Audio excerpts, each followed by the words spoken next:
yan eh!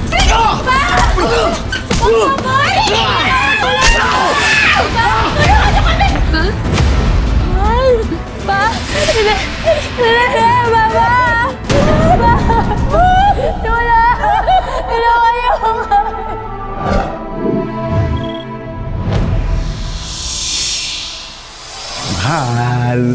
Mahal! Abot hanggang Supreme Court ng bati ng anak ko ah!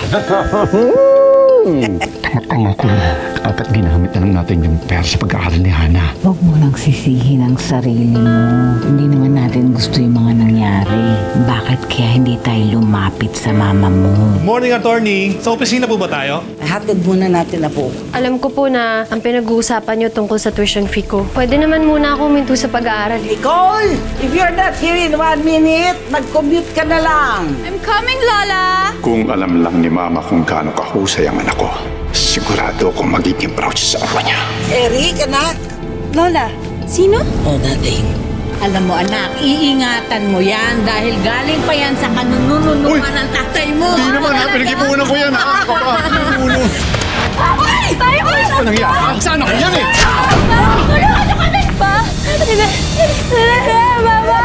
Kailan ka ba ulit magpapakita na hanggang ngayon pa, hindi mo pa rin ako napapatawa? Ano? This can't be real. Eric! Oh, Mama! Ano nangyayari? Kakamatay lang ng papa ko. Huwag niyo naman yung palayasin. Bigyan niyo naman kami kahit unting palugit lang po. Kahit buhay pa yung tatay nyo, malaki na ang utang nyo sa akin. Ang long lost Tito Eric mo, patay na. Isa lang ang ibig sabihin niya, anak. Lahat ng assets and properties ng lola mo, sa'yo mapupunta. Susunod na rin ang matandang yun sa mga anak niya. Anak, I'm sorry. Alam kong hindi na ako makakabawi sa'yo. Pero sana makabawi man lang ako sa asawa mo. Siguri. Tessa, wag mo na kami paalisin. Wala kami matutuluyang iba eh. Hindi karapatan ko kami. Bakit? Abogado ka? Ha? Oy, nangangarap ka pang maging abogado eh. Kahit isang tuka lang naman kayo. Pangarap natin na maging abogado ka. Kaya hayaan mong gumawa ka ng nanay mo ng paraan. Basta dapat mong isipin kung paano ka magiging isang pinakamahusay na abogado. Kanino galing to? Mukhang mamahali, no? Ang ganda. Akala ko po ba wala nang ibang kamag-anak si Papa? Mukhang alam na ng mama mo ang nangyari sa'yo, mahal. Gusto ko man na ako mismo ang magsabi sa kanya pero natatakot ako, mahal.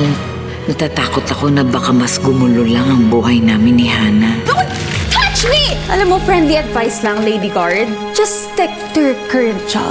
Huwag ka masyadong filingera. Ambisyosa. Tungkol dyan ang ating kwento dito lang sa Tadhana.